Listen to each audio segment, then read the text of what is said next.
and basketball analysis with over 70 years combined experience. This is the Bob Ryan and Jeff Goodman podcast. NBA, some college, a little bit of everything. You know, what can I say? But it wasn't going to happen here with him. I was okay with it because it wasn't about talent. Hey, everybody. Bob Ryan, Jeff Goodman, Gary Tanguay along for the Ride Zoom and Pod right here, CLNS Media Networks. What a great Super Bowl. So exciting. And we want to tell you that FanDuel is America's #1 sportsbook. So whether it's the Super Bowl, whether it's the NBA playoffs, the NHL Stanley Cup, Major League Baseball, you got to check them out. That's it. FanDuel, America's #1 sportsbook. All right, so here we go, guys. Let's get to it. I want to talk about Jayson Tatum off the court. I saw on the CBS Morning News or CBS Morning Show, whatever they call it, he joined the crew there. And he has started, Jeff, I'll start with you. He has started a lot of off-the-floor activity now. We look at Jaylen Brown, and we should for his social activism. But now Jayson Tatum is really stepping up and is very impressive in partnering with SoFi in helping out economically challenged families from areas that he grew up in. Talked about his mom living paycheck to paycheck, and now he is putting his money where his mouth is and going out there to help people develop generational wealth. As he continues to mature and actually as he just allows us to know him a little bit more, as he lets us in, boy, Jayson Tatum is really an impressive young man. Yeah, I mean, again, listen, I think I've known him for 10 years now, since he was 15 years old.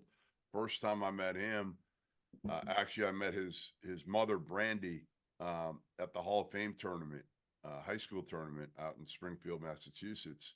And his mom and him are so different. She doesn't stop talking, and Jayson doesn't say much. And he'll say that all the time. Like, he is quiet. Like, that's not his personality. But, you know, I think two things have changed him. Well, one, just age and maturity. But two things, one, being a father. Obviously, that changes anybody, right? It gives you a kind of a different outlook on life.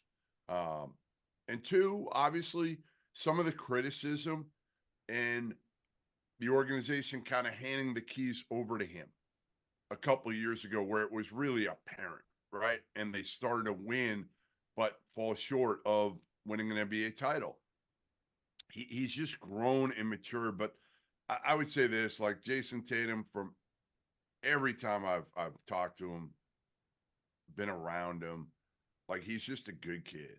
He's a good kid, and he's not a guy who's going to be like, look at me, I got to yell and scream and I want attention. He does not. He doesn't really want the attention. He just wants to play ball, go home, hang with his family, and he's pretty simple, right? And play golf. He loves golf now, but that's about it for him. Like, he's you know, he's just kind of a simple kid in a way. And I love that he's I'd say, Jeff, let me say he's low maintenance. So low maintenance other than with the officials. Oh, yeah, I mean, you know, welcome to the NBA. But you're right. I mean, but as an NBA superstar, yes, this guy is low maintenance. He's chill. Yeah, and really right. What he's doing now, charity-wise, in this endeavor is very impressive. And you're right. I mean, now he wants to win championships and just help people. You can't. He's got confidence. As an outsider who has never met him, I study him from afar, and I don't think I'm alone in saying that the intriguing thing about him off the court is this fatherhood, because it isn't a normal fatherhood.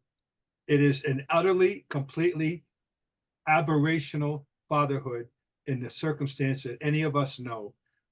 Young men, 20, 21 years of age, do not ordinarily become single parents, period. He, in that circumstance, well, he's not sick. I mean, single, and that yes, he and Deuce's mother are not together anymore, but she is very much in Deuce's life. They co-parent. Okay. Yeah, but thank you for pointing it out, Jeff, because we don't know that. I've always we've always been impressed with the relationship with he and Deuce. Obviously, Deuce is a precocious child too, no question. He's obviously a very bright, inquisitive, young, intriguing young man. But that's always distinguished him. That idea of him having that responsibility and having that association, a public association, with this child, and it's really heartwarming and impressive. So he's always set himself a bit apart in that regard. Yep. But one thing I'm wondering, is he's looked around himself. He's in the company of a much more different dynamic personality out to the world in Brown, and you wonder how much he's played off Jalen in terms of off the court desires. Well, I'm not saying they're in competition. I'm not saying that, but I'm saying maybe he's inspired. That's possible. Sure, which is impressive. It's a great take, Bob, because both are very smart young men, and both are now active off the floor. So all the way around, it's a great thing. And the thing that I want to add, that in this interview he talked about, with his son Deuce, like he and his mom, they paycheck to paycheck, like you said. So he's all about teaching financial responsibility, developing generational wealth. So he's making a lot of money. So obviously for his son and his ancestors, he wants to make sure they understand how money works. Mm-hmm. And that's one of the points he made with his son, that he wants his son to understand how good he has it. That he's very fortunate, and you need to be respectful of the situation they're in. So if you have a chance, I'm sure it's on the web on CBS. It's really impressive. I'm going to check it out. You should definitely check it out. Happy Super Bowl to all who celebrate from FanDuel, America's #1 sportsbook. FanDuel has so many ways for you to end the season with a W. Not only can you bet on who will win Super Bowl 58, but FanDuel also has bets which players will score a touchdown, how many points will be scored, and so much more. New customers join today, and you get $200 in bonus bets if your first bet of $5 or more wins. Just visit FanDuel.com/Boston to sign up. That's FanDuel.com/Boston. Make every moment more with FanDuel, an official sportsbook partner of the NFL. So let's get to the team right now. Coming up, they got a couple games with Brooklyn. They got Chicago, and then I'm circling that MSG game in New York on February 24th. I'm worried about it already because it's going to be one of those circumstances. They won't have Randall. They probably won't have Hartenstein. They're going to go in with this couple men down thing. We saw the last time they encountered that circumstance. They laid a brontosaurus egg, last week. So against the Lakers. So that's all. I mean, on paper, the Knicks, when they regain their health, are going to be a team to pay attention to. There is no question. But it would, and it's going to be an atmosphere. But they just better be ready to play. I'm going to be paying close attention to that game to see how they play, assuming that there is no Randall and Hartenstein. I won't worry about it if those guys are playing. I'm serious. They'll do what they have to do. So that's all. But the Knicks, they're down big men. They're down big men. Sims is out, to where they had to play. And now Anunoby's down. So they're really hurting in the front court right now. So just remember that. My biggest thing is now just looking at the jockeying that's going to go on within the Eastern Conference now, to see who the Celtics are going to be matched up against, in potentially the second round. I don't think the first round's going to give them much issue, but in the second round, who are they going to play? Is Embiid going to be healthy? Are they going to draw Philly potentially in the second round with a healthy Joel Embiid? I don't know if he's going to be healthy. I don't know if he's going to play again. I'm not so worried about a road Knicks game coming out of the All-Star break. I'm really not. I'm more worried about their health than anything else. I know everybody's going to put all this stock in. Well, they shouldn't have won this regular season. And I get it. People are worried that they're not going to have that killer instinct when it matters most. Either they are or they're not. I don't know if you develop that, guys. I just don't know if you develop that. I think you either have it or you don't. This team is kind of chill. but you added, again, a professional, a guy who's won a title in Drew Holiday. Hopefully that helps with these guys a little bit, and he can talk to him about it and get on him when he needs to. But again, for me, it's more about the postseason. I hate to say that because, again, then it's like, all right, you're just pushing forward and these games don't matter. They matter. Don't get me wrong. They matter.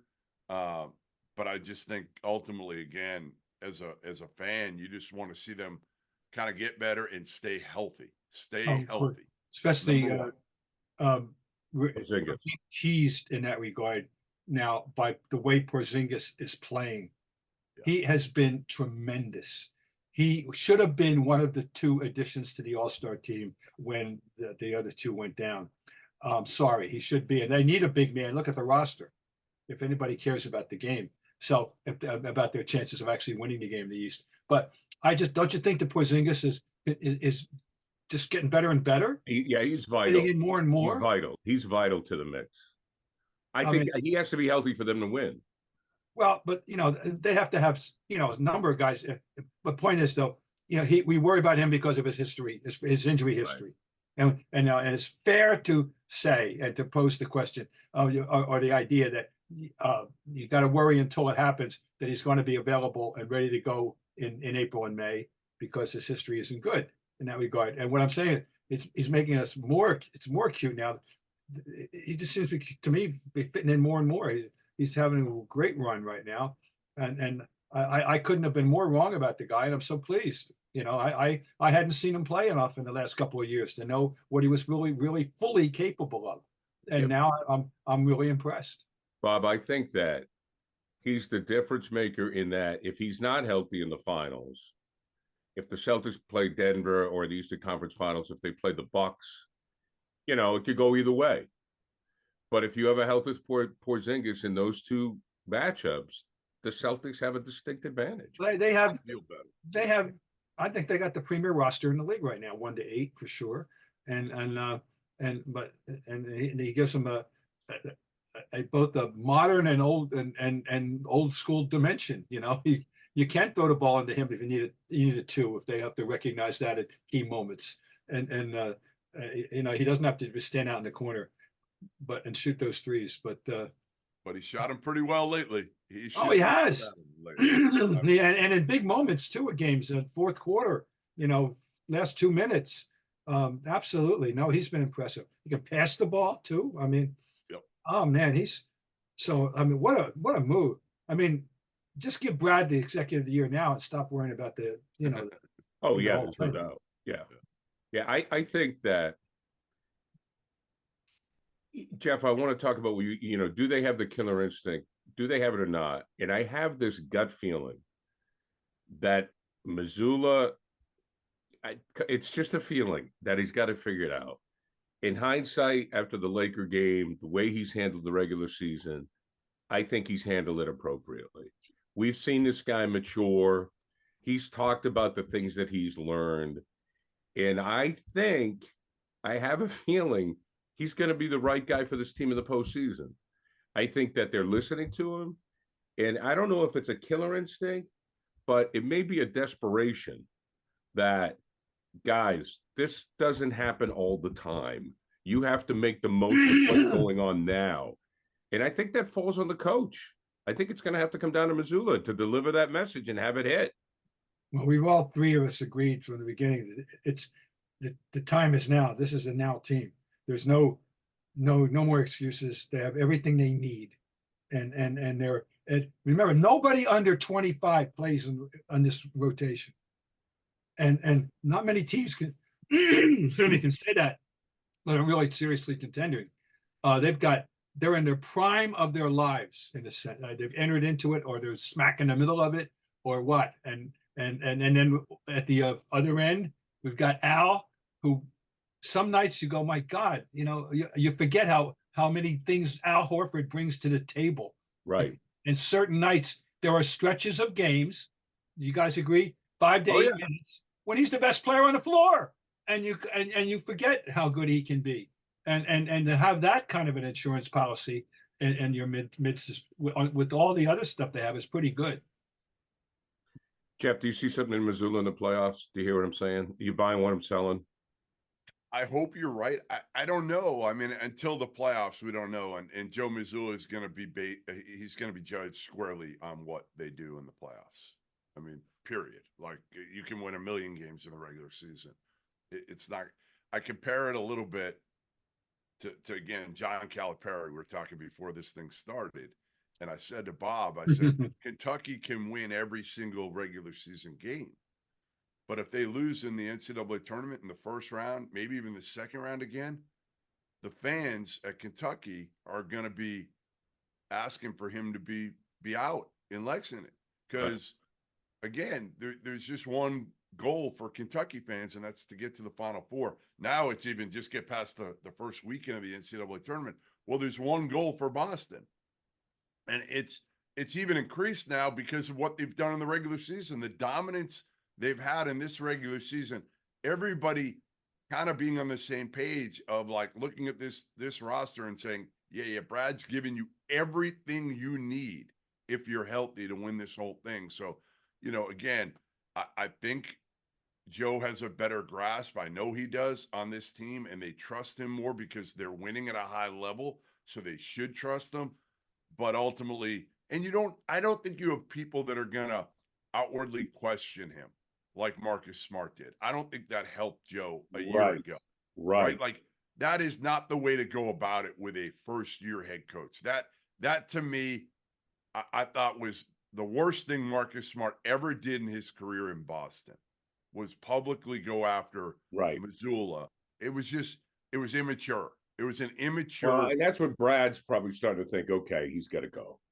Yeah, I think him and Grant, we've already seen Grant get shipped out of Dallas, right? And now he's in Charlotte. And, he didn't fit what Brad wanted. Brad, I think Brad and Mazzulla are on the same page. That's the beauty. Sometimes the GM and the coach aren't on the same page. I think Brad listens to Joe and is trying to give Joe a team that honestly he can coach and that respects Joe. At the start of the new year, every small business owner is asking themselves the same question. What's the one move that I can make to take my business to the next level in 2024? LinkedIn Jobs knows that your success depends on the team you surround yourself with. That's why LinkedIn Jobs has created the tools to help you find the right professionals for your team faster and for free. Now, listen, you're busy building a business. You need the perfect team member to help you do that. It's just like sports. You can be a great coach, but if you don't have the players, if you don't have the chemistry, it's not going to matter. And it takes time to develop this chemistry and find these players. So the heavy lifting, it all goes to LinkedIn Jobs. They'll handle it for you. So you have to have a great team, you have to have a great chemistry, and these are the hiring tools that'll enable you to get that. LinkedIn isn't just another job board. LinkedIn has a vast network of more than 1 billion professionals, which makes it the best place to hire. Hiring is easy when you have that many quality candidates. So easy, in fact, get a load of this number. 86% of small businesses get a qualified candidate within 24 hours. How about that? So achieving your goals in 2024, you got to have the right team to help you do it. It's why small business rates LinkedIn Jobs #1 in delivering quality hires versus leading competitors. LinkedIn also knows that small businesses are wearing so many hats, they might not have time or the resources to hire. Thankfully, with LinkedIn, the process is intuitive, quick, and easy. Post your job for free at linkedin.com/scribe. That's linkedin.com/scribe to post your job for free. Terms and conditions apply. Let's get to I want to get to the Bucks and the Nuggets and Bob's buddy Doc. So he doesn't have to talk about the disclaimer every time Bob mentions. He says, "I'm good friends with Doc," so we know that. We got it. But I'm rooting like hell for Doc. I like Doc too, and they're playing defense now, Bob. So do you have a feeling?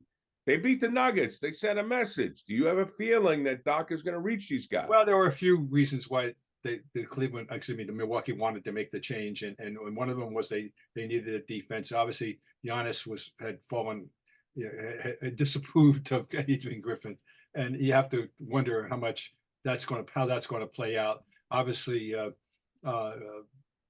there was a rocky start, 1-5. They won the last couple impressively.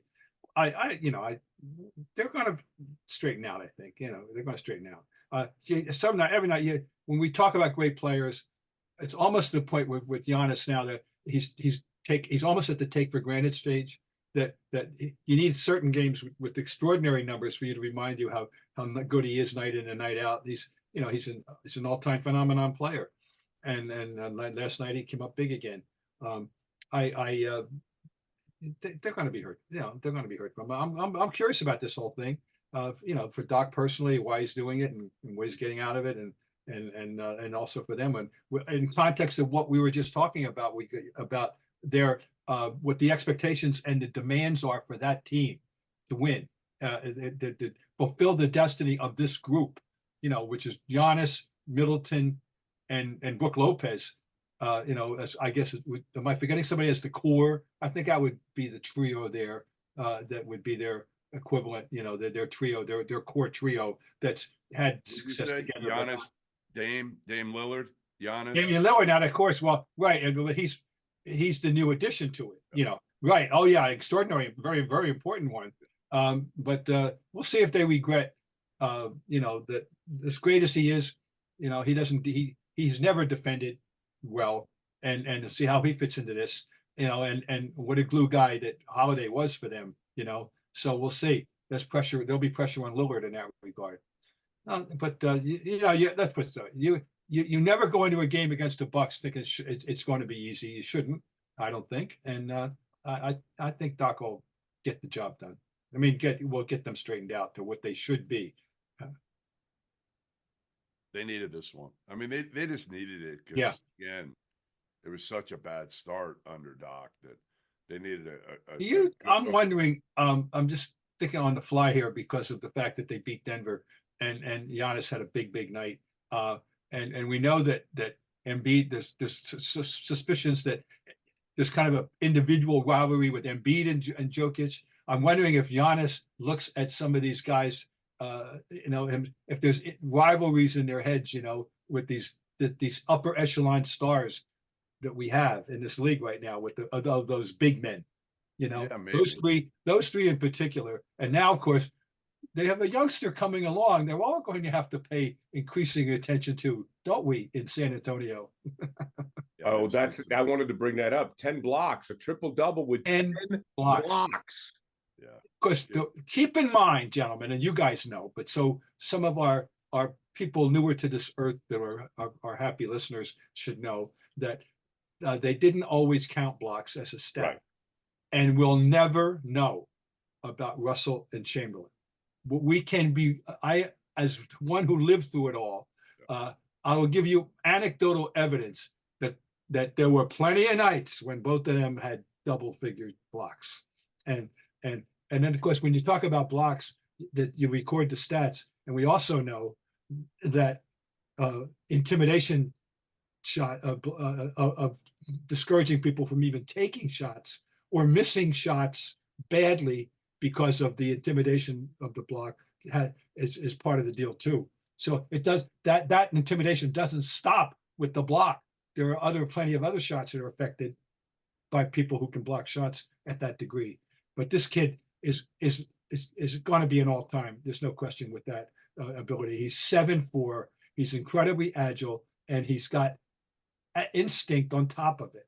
He's got every package you need to be a great shot blocker. Well, if you watch the game or even the highlights, guys are frustrated. There's nothing they got to pass the ball. You can't post him up. No. I mean, I think it's not just that he's big. There've been other big guys. People forget the guys. They don't even know it was 7'4". But there's 7'4" with this agility we have not seen. It's amazing how far he can get with one or two dribbles. It's amazing to watch, and guys are helpless because what do? I mean, you can foul them and try to, make them a little bit scared of coming through the lane again. But there just aren't that many guys out there that are going to do that anymore. Like, you know, in the old days, yeah, like Rick Mahorn would have put him on his ass. There just aren't a lot of guys that are even going to try that anymore. So Wemby's coming. The question is, can R.C. Buford and Greg Popovich surround him with enough talent that his games matter every single night? Let me throw two names out to the committee here. Randy Brewer and Chuck Nevitt. John, what do they have in common? They were both 7'4". I actually remember Chuck Nevitt. I remember Chuck Nevitt. I remember. Well, it was a big standing joke during the 1988 finals between the Lakers and the Pistons that a local radio station in L.A. started making fun of Chuck Nevitt, and it was one of the themes of the playoffs and the finals. We were all harping, listening to the local station. It may have been KHJ, I don't know, but anyway, Chuck Nevitt got a lot of notoriety in L.A. during those finals just for being Chuck Nevitt. For being 7'4". But we've had, now we had great 7'6" player in Yao, and he was great in his way, but he didn't have the agility that Wemby has. Right. Now we wondered, of course, don't forget we got Chet Holmgren too, who's put up. Don't forget him. So we got two of them at the same time, with bodies that we worry about still. Well, those bodies hold up. Those extraordinary skinny bodies, but they bring something that is very useful in playing the game of basketball to the table. That's for sure. And what Wemby did last night, that won't be the last one. That'll be the first. That's not the first thing even. It's just a warning to the world about what he can be. And they're playing better too. By the way, they're up to 12 wins now. As seriously, so they're playing better. They went. Yeah. Well, it also underscores how great Russell was, because Russell was 6'9", right, at best. Well, that's why you have to remind people that he was an athlete ahead of his time. As he once said to me, I could kick the rim. Think about that one for a minute. And really, he was an athlete ahead of his time. I mean, he was extraordinary. He was a 6'9" high jumper with no technique. If he trained to be a high jumper, God knows. He may have been, he not Charlie Dumas might have been the first 7-foot high jumper. Who knows? And so anyway, yeah, he was an extraordinary athlete, extraordinary reflexes, speed. He was the fastest guy in the team. If they lined up for a sprint, and he was the fastest guy in the team. And how many centers can make that statement historically? Not too damn many. No, yeah, he was incredible. And then you take the other guy, Wilt. Wilt ran the 440, and Wilt, he had the decathlon components. I don't think he would have been a pole vaulter, but anything else in that he could have done, and at some reasonable level. Plus, he loved boxing, and of course, his may have been his favorite sport was volleyball over basketball. So anyway, those two guys were extraordinary athletes of the past. Jeff, I'm curious, to get back to the Doc thing. Do you think, even though it's 16 years later, which I can't believe, does Doc show any 08 highlights to this Bucks team? Yeah, I don't know. I think he waits for the right time for it, right? I mean, you're gonna try to get these guys motivated any way you can. I think that's one of Doc's biggest strengths, right? Is dealing with people and players and knowing how to get them going. But again, like Bob said, I mean, I know why he did it. Obviously, if you get an opportunity to coach a team now that is one of the top 4 teams in the NBA, you have a chance. So you're not going to turn that down, that and the money. But it does put Doc in a position where, again, he can get vilified and crucified if something goes wrong in the playoffs and they have a lead and they blow a lead again. And, but you got to take a shot. Oh, you got to do it. Oh, come on. Right. I mean, that's coach's coach. Well, Bob Ryan still writes. Writers write. Coach's coach. We're not talking about the Charlotte Hornets here. We're talking about a really good team with a chance to win the whole Well, thing. there's a segue. Speaking of Charlotte. Speaking of Charlotte. So Kupchak steps down. And Jeff, you wanted to make a point. Do they build around LaMelo Ball? Yeah, I think they've got a real legitimate quandary here in Charlotte with whoever takes over. And I don't know that, I saw a couple of the names that I think, Woj threw out there: Trajan Langdon, Elton Brand, Mike Yancey, who I've known forever, who's the assistant GM of the Cavs. I would hire him in a heartbeat. Not saying those other guys aren't good too. Michael Jordan, I guess, has far less involvement now with the Hornets than he ever has. He's really not there, and I don't think he's involved in the decision making. So maybe they would hire a Duke guy like Elton Brand or Trajan Langdon to run the Hornets. I thought that would be taboo for Jordan, but I would say this: to me, you got to be very careful. Kind of what Atlanta is dealing with Trae Young. I think Trae Young and LaMelo are similar in a lot of ways. Neither one guards at all, right? They're one-way players. Now, they are special offensive talents. But I think if you look at both their track record, they haven't won nearly as much as you thought they. And I'll put LaMelo even worse.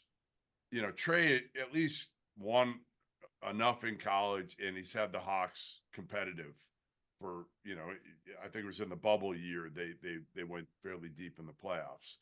LaMelo hasn't done anything. He's still young. I get it. But I would just be careful because the habits are tough to break. It's tough to get a kid to guard when you've paid him this contract already. Yeah. When he's never guarded. I said that about Andrew Wiggins years ago. They gave him a $30 million a year contract. So you're basically rewarding a kid and saying, like, hey, we're giving you $30 million. You never had to guard. Now, Wiggins started to guard a little bit in Golden State just because, again, it's Golden State, right? They had a culture there. Charlotte doesn't have a culture. That's my worry with LaMelo Ball is who is this guy going to learn from? Now, they just got Grant Williams. Maybe Grant will get up in him a little bit, which is Grant. That's his personality. But I just don't know if LaMelo Ball is going to respect Grant Williams enough to listen to him. I don't know who he's going to respect enough to change his ways, which are honestly, they're not winning ways in a lot of ways. Well, we'll be interesting. I had honestly lost track of Mitch Kupchak to the point where I was saying, oh, really? I didn't realize he was running the Hornets. So I that it's really become a forlorn franchise. There's no doubt.